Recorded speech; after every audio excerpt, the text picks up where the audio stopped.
As a result of the rocket attack on KREMENCHUK in the evening of April the 24th, one person was killed and 7 others were injured. The head of Poltava Regional Military Administration, Dmytro Lunin, reported on this. The missiles launched by the Russian military hit a thermal power station and an oil refinery. All fires were localized. Almost all districts of the city do not have hot water due to the shelling of the thermal power station. During the day, the Russian military relentlessly attacked the Azovstal plant in Mariupol, where civilians and soldiers are sheltered. The Azov regiment, which continues to defend Mariupol, has released a video of civilian life in the plant's shelters. We haven't been out for 2 months. I don't know what the weather is like. It feels like it's still February the 28th.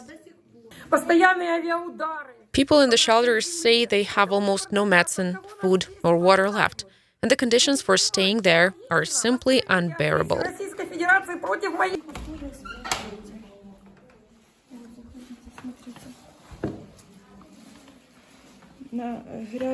Children sleep in such conditions. Come on in, take a look. On dirty jackets, with mold everywhere, dampness, wet spots. This is how we sleep. Breathe all this. That's where a 1-year-old child sleeps. Such a baby doll is sleeping like this. There are no diapers. We sew from diapers like this, but the child suffers. Skin turns red and swells.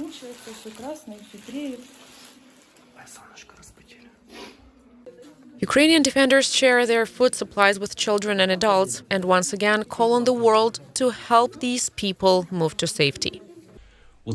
On this great day, I call on the entire civilized world to do everything possible so that these soldiers who performed a superhuman feat in an abandoned place have the opportunity to tell everything to their relatives, to come to their fellow soldiers' graves. And remember, at this time, when you are sending Easter pictures and enjoying the truce in Mariupol, the enemy is dropping bombs on the heads of innocent children.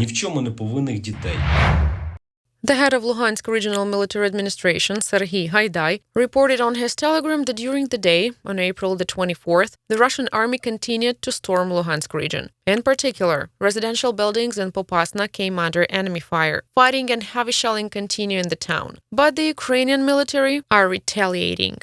Last night, 2 apartment buildings in Lysychansk were damaged by enemy fire. Fires broke out there. Haidai also added that the town's oil refinery had been hit for the 3rd time. The information on possible consequences is being checked. In total, on Easter, the Russian army destroyed 3 high-rise buildings and 4 private houses in Luhansk region. On the morning of April the 25th, in 1 hour, 5 railway stations in the center and west of Ukraine came under enemy fire. The chairman of the board of Ukrzaliznytsia, Alexander Kamyshin, said that at least 16 passenger trains were delayed because of this. Hitting was recorded in several settlements. Today, Vinnytsia region is under rocket fire again. The towns of Zhmerenka and Kozyatyn. The enemy is trying to strike at critical infrastructure. Unfortunately, they are dead, wounded. Rescue operations are underway by SES of Vinnytsia region. The security service of Ukraine and the police are working on the spot. The head of Lviv Regional Military Administration, Maxim Kozlitsky, noted that 1 rocket had caused an explosion at the traction substation of Krasne railway station. 2 more missiles were recorded over the cooling reservoir of Khmelnytsky nuclear power plant and flew probably in the direction of Rivne. Energoatom reported on this, emphasizing that the Russian military was once again committing an act of nuclear terrorism. This day, Russian troops intensified a massive offensive in Zaporizhia region. Alexander Starukh, the head of Zaporizhia Regional Military Administration, announced the aggravation of the situation in the region. To strengthen the defensive positions near the regional center, Ukrainian defenders, together with civilians, are building fortifications. The work brought together people from different regions of the country. The wood was brought from Ivano-Frankivsk region, and the equipment came from Rivne region. Work on strengthening the boundaries of the city of Zaporizhia. Ordinary work.